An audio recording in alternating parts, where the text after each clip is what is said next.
Little Edie spent decades at Grey Gardens, East Hampton in 1971. Her neighbors were seriously disturbed by the house, and when the police looked into it, they discovered a terrifying and eerie scene. This is the terrifying tale of two crazy East Hampton women, Big Edie and Little Edie. Edith Bouvier Beale, also referred to as Little Edie, was born in Manhattan in 1917. She was raised in an affluent and distinguished household. Her mother, Edith Ewing Bouvier, was a lovely and endearing member of the esteemed upper-class Bouvier family, and her father, Phelan Beale, was a well-known New York lawyer. Later linked to the name Jacqueline Kennedy Onassis, Ed's maternal relatives were one of the most powerful families in New York high society. However, there were silent cracks beneath that glitzy facade. In addition to their wealth, the Bouvier family was well known for its scandals and erratic temper. This moniker was given to her uncle, Blackjack Bouvier, who was a well-known gambler and thought to be a terrible alcoholic. According to reports, he was so drunk that he was unable to accompany his daughter Jackie to her wedding to John F. Kennedy. This demonstrated that there was something really strange about Ed's family.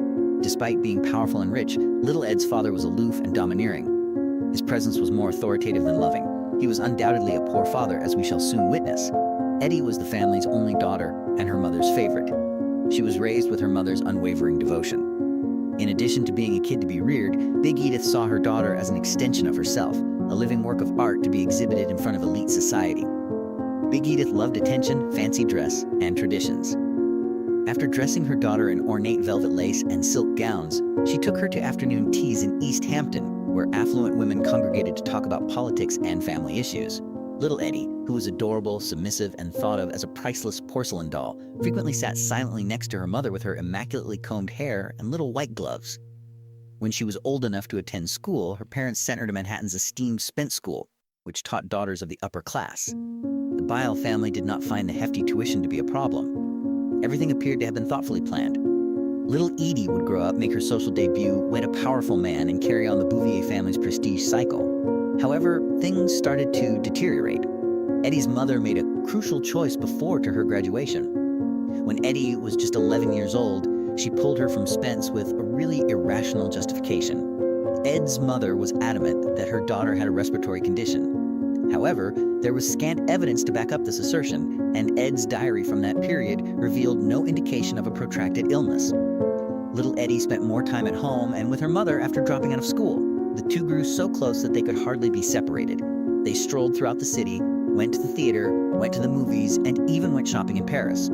Edie, however, ought to have been studying with her classmates.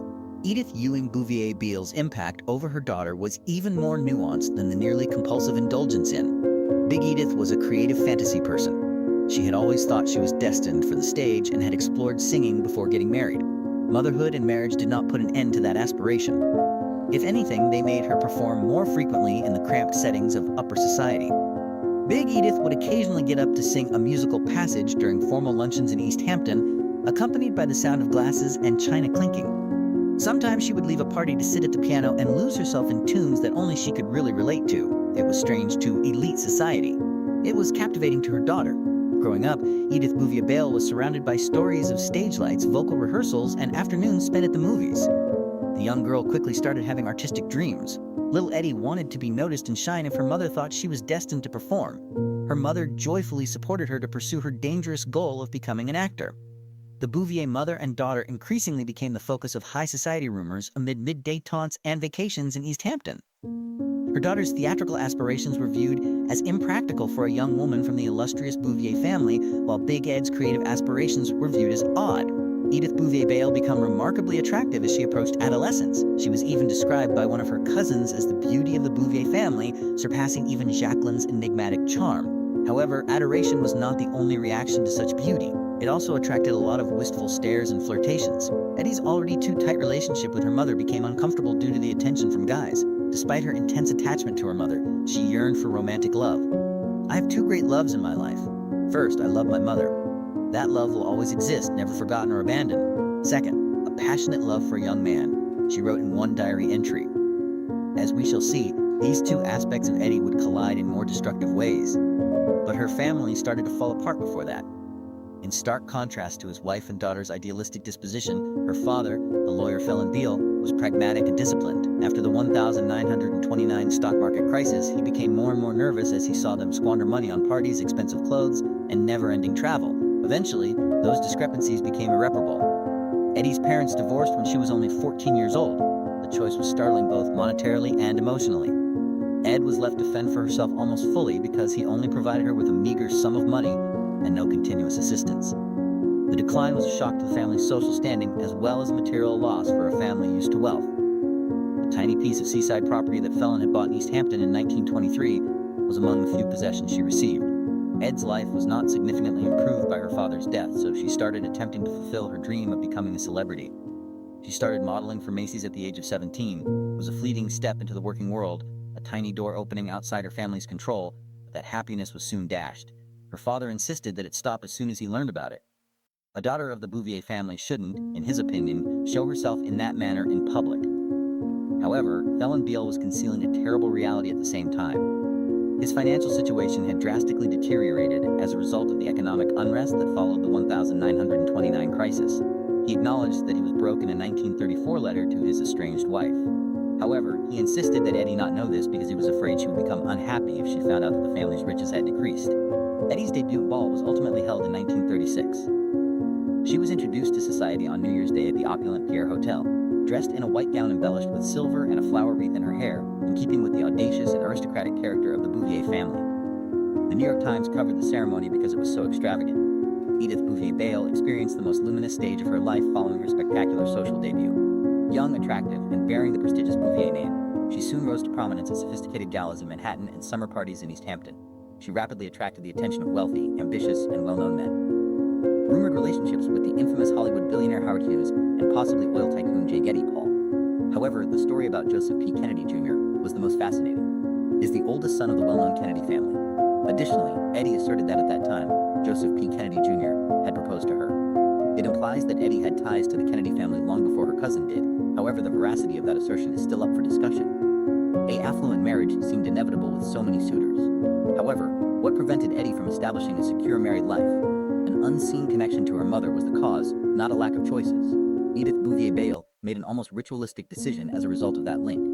She made the decision to quit all of her romantic relationships and destroyed all of the pictures she had shot of her ex-boyfriends. Eddie came to the realization that she could not turn on her mother.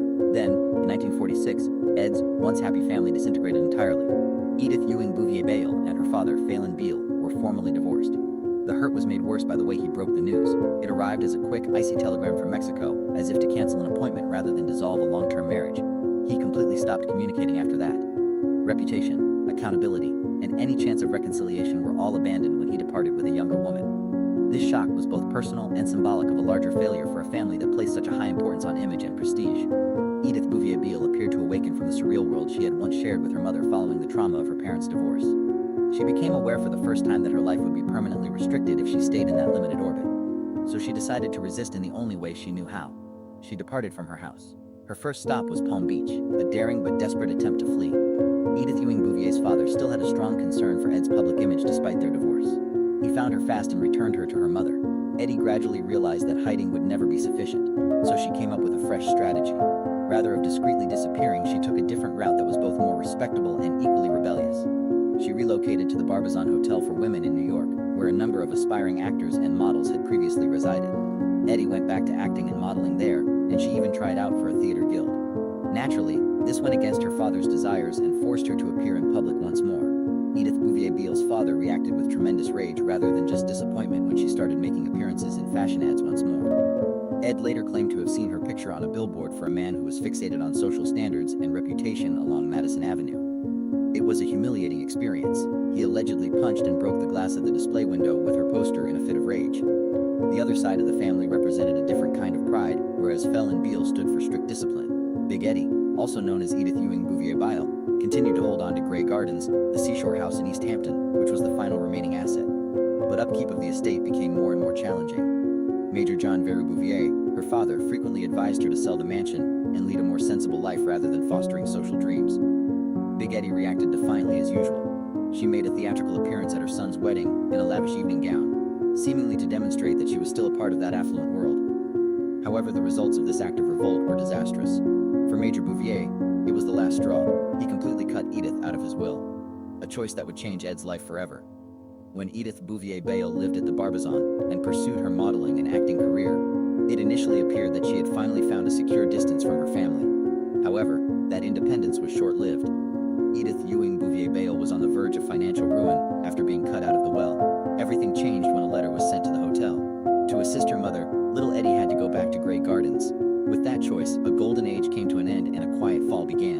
Edie started having a horrible sensation shortly after she left the motel. Her hair began to fall out. The majority of her family thought stress was to blame. However, Edie quickly discovered that she was experiencing complete hair loss, regardless of the cause. She eventually started hiding her baldness by donning headscarves. When she starred in the Grey Gardens documentary years later, those headscarves would come to represent her unique sense of style. For Edith Bouvier Beale and Edith Ewing Bouvier Beale, living at Grey Gardens used to seem like a quiet haven from a distance. They felt a unique sense of freedom because of the large property in East Hampton. No more judgmental stares, no more stuffy social events. As though getting ready for a fictional performance, little Edie painted, wrote poetry, and changed clothes. In front of her daughter alone, Big Edie sang her favorite show songs. They lived as if the stage still belonged to them in that confined world. But throughout that period, a hard reality was hidden behind their happy front. Their financial resources were almost depleted, and they were burdened by taxes and maintenance expenses. They started selling their belongings one item at a time. Every jewelry piece, every silver object, every priceless memento. They were courageous enough to sell every last piece of from Tiffany, a relative once said. The outside world appeared more brilliant as ever, while Grey Gardens steadily declined. Jacqueline Kennedy Onas's Ed's cousin became the First Lady of the United States after marrying John F. Kennedy in the early 19th